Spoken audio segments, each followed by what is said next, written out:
Hello, my YouTube world. Johnny Mo here, coming to you after 12 hours sleep, baby. I think I hit my eyes. I was asleep before I hit the pillow. I was gone. I was out. We did a lot of plowing last 13 days. I finally getting a little stretch of break here. I'm going to wash the truck. Hasn't been washed in 13 days. It's got like this thick of salt on it. But anyway, I had a great question. I'm going to do a series of videos on growing your company from being solo to adding employees to adding 2 crews, how Reed did it, what worked, what didn't work.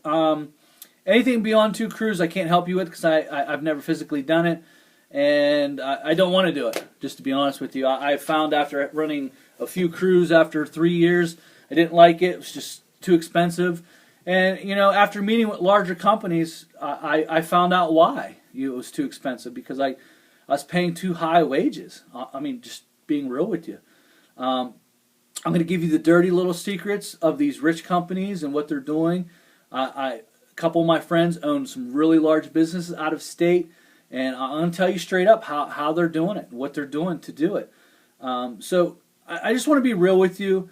I want to be honest with you. I want this channel to be motivating but realistic at the same time. I believe you can make money in this business. A lot of people ask me, how much money can you make in lawn care? As much as you want to make.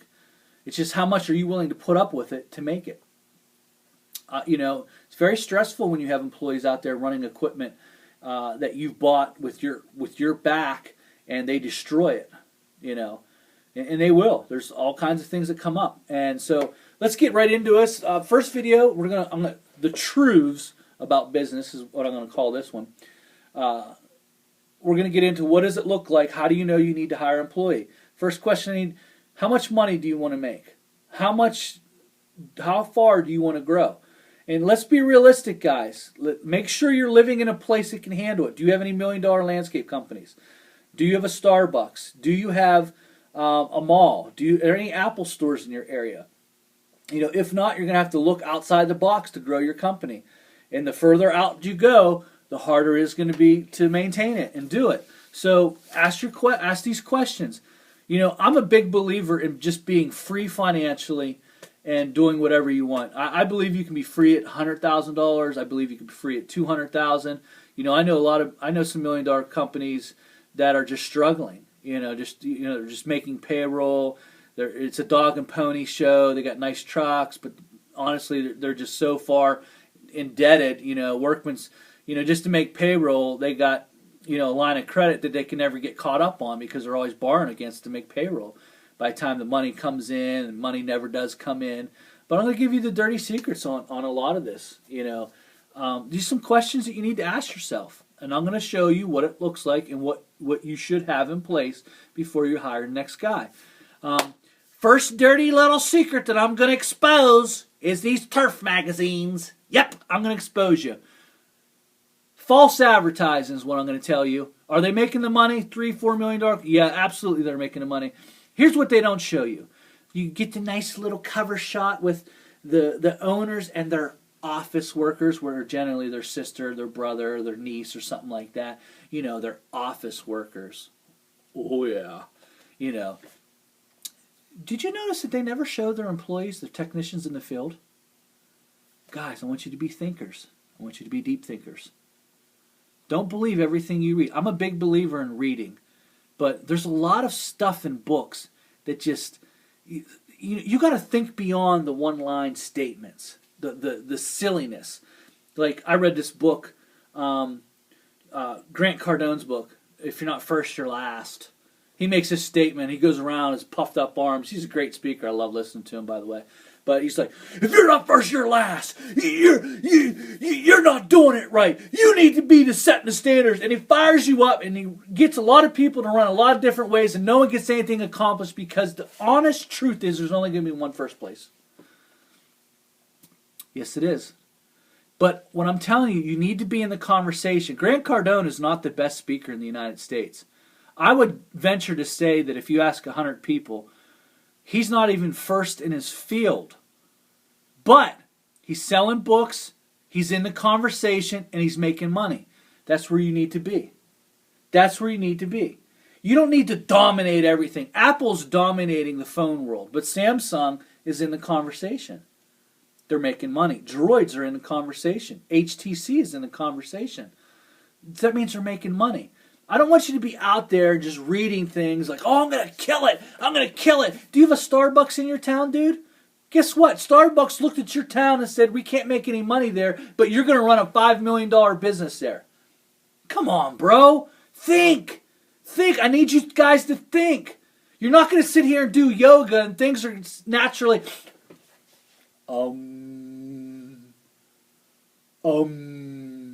My mind is clear. I'm going to envision myself as successful, and therefore I am success. Get the freak out of here, bro. I want you to be realistic in what you're doing. Have expectations that are real, goals that are measurable, that you can actually do. You got to go out there and realize where you need to be and what's possible. I'm not saying give up on your dreams. I'm just saying if you want to run a $5 million business in a town that doesn't have a mall and stuff, it's going to be hard. Odds are 95% of all businesses fail within the first 5 years. You're probably going to fail. You're probably going to give up on your dream. Maybe you need to move into a Texas market, Atlanta market, the bigger cities where you can actually accomplish that. I'm a big believer in reading books, but I don't believe in everything that I read. And, I have a way of looking past the silliness. Like these turf magazines. You get on here and they want to put their $10 million companies on there and they got their office workers and they never show you their technicians. Why? Secret number one. It's because they're probably visa workers and they hire a whole bunch of visa workers and here's what they do. Shh, don't tell anyone I told you this because I know guys that have big businesses making millions of dollars and this is what they do. They buy a block of these visa workers from wherever they're from, whether it be Mexico, Cuba, South America somewhere. They buy a block and they say, okay, we're going to get 10 shipped up to us. So what they do is they go down there, they buy a house in a poor section of town on taxes, put $5,000 for taxes. They fix it up just enough to be barely livable. Then they bring them up, they put them in there, okay? Then they charge each one of them rent and the bills for the house. So the house is in the business owner's name or the business's name, and they've turned on all the bills, and what they do is they come up, they live there, they work them around the clock for $7.50 an hour, $8 an hour. Now, is that every one of those $1 million companies? Absolutely not, but I know a lot of them that do that. So basically, they're making money off of them by what? Charging them $7.50, $8 an hour to go out and work like slaves, basically. And then they're charging rent and bill money on the same ticket. That's the secret that no one's telling you about in this lawn care business, man. You know what I'm saying? It's like, I want you guys to open up and realize what's going on. I want you to live free. I want you to live free financially. I want you to build a respectable business. I believe, in my opinion, I think it's inhumane to do that stuff. Listen, I'll tell you straight, I ain't afraid of you. Maybe a little bit, I don't know. But seriously, I want you to think. When I read these articles and I'm looking and I'm like, more power that they were able to build these big, huge businesses. But here's some things you need to know. Are you willing, do you live in an area where you can get, the visa workers? Do you live in an area that has the opportunity? In my particular area, there's no $1 million businesses. None. In my area that I know of. Maybe south of me in the Pittsburgh area, different story. 2.9 million people down there, a couple really big sections. But up here in the counties, when you get up into the further away from the big cities, you get these counties that are real small. There's not a lot of money in those counties. So realistically, what can you be? 200,000, 700,000? That's where you should be looking for. How much stress can you handle? Because let me tell you something, you're not going to pay an American worker $7.50 an hour to run your company while you sit around and get on YouTube and say within 5 years, I'm going to be managing the business and I'm going to oversee everything. I'm never going to do anything. Make sure it's possible, because I want that for you. But make sure it's possible to do it where you're at. I want you to be realistic. Okay? All right. Let's go. What does your business look like when you want to add an employee? This is what it looked like for me. This is how I did it. And we're going to talk about that, and then we're going to do some more other videos on it when we went up to 2 crews and why we backed off the 2 crews. What happened? All right. We exposed some stuff. We got you thinking deeply. This is what your business should look like. Now that you're now that you're thinking about hiring an employee, this is what your business should look like. You're doing about $45,000 to $60,000 a year. You're a solo operation. You've got the big boy trucks. I don't suggest anything under 2500 HT, 250. I'm not a Tundra fan. They're nice riding trucks on the highway. I don't believe in, I don't think you should own a half-ton truck when you're trying to have employees. Half-ton trucks, if you're single, that's fine. But if you want to put a dump bed in a 2500 HD that weighs about 800 to 1,000 pounds, you're taking up your capacity load. So I'm a Chevy guy. You can be a Ford, you can be a Dodge, Ram, whatever you want to be. But get the truck, have that truck in place. You're running big boy Z's or huge stand-on mowers, large decks. You're killing it. Your route's tight. You're making $45,000, $50,000 a year. You're stressed out right now. It's time to hire an employee. There's your step number 1. That's what your business look like. It's what it should look like when you hire your first employee. Understanding when you hire your first employee, you're going to have to run taxes on them. None of this 1099 stuff. Do your stuff legit. Oh yeah, we got ourselves an employee, but he's a 1099. I'm going to 1099 him so I don't have to I can avoid all the taxes. Man, if the IRS ever really looked into that, truth is, you can't, for a 1099, you can't tell that dude where to go.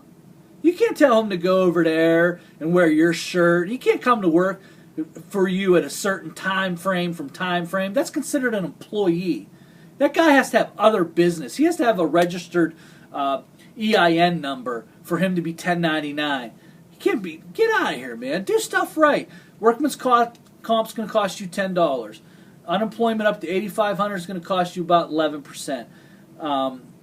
10% for workman's comp, about 10% for unemployment, about 6% for FICA. So if you're paying your guy $10 an hour, you're going to pay him $12.60 total, just on taxes. So if he makes 10, you got $260 out in taxes.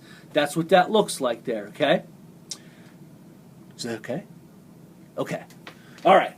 So now you know what you're paying in taxes. So you're going to be $12.60.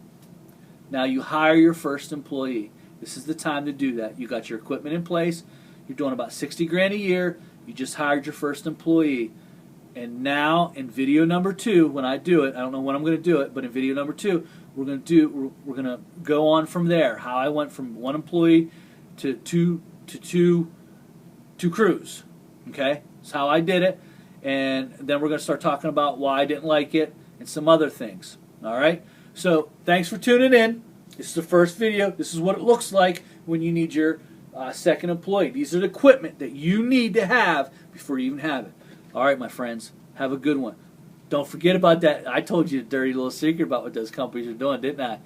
I ain't pulling no punches. I ain't scared. I ain't scared.